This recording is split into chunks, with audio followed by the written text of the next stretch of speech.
As we've already seen, MIDI data doesn't make sound itself. It needs to be realized or performed by some kind of instrument to get sound that we can actually hear. While there are many hardware synths and samplers on the market, more and more we're using the computer as that function. We'll have some kind of software synthesizer or soft synth or virtual instrument that performs that MIDI data as audio. Now, these function as plugins into your DAW.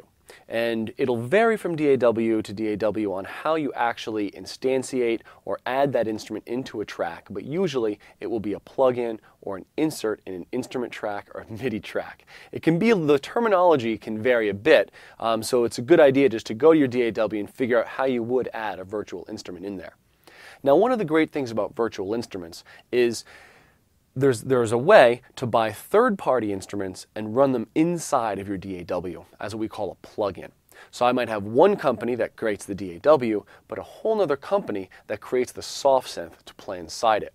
And the benefit of that is even with the same bit of MIDI, you can get a world of different sounds. Any bit of MIDI data can be turned into any sound imaginable if you choose the right soft synth.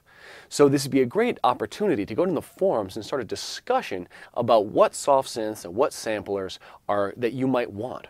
If you're creating orchestral instruments and orchestral sounds, what kind of soft synth or sound library would you want to buy? If you're creating electronic music, what kind of soft synths or sound library would you want to buy with that? It really becomes the best way to kind of increase the potential of your studio is by buying these additional synths and samplers that can work inside of your DAW. Before going on to the next video, I'd like you to go to your DAW and try to add a soft synth to a track. See if you can get some sound with your controller going through the soft synth. It's an important technical hurdle, and if you haven't been able to do that yet, I'd like you to use the discussion boards and try to work together to get you through that important technical hurdle. Next, we're going to look at MIDI editing, so after recording MIDI data, how do we fine-tune that performance to make it just what you want to hear in your final product.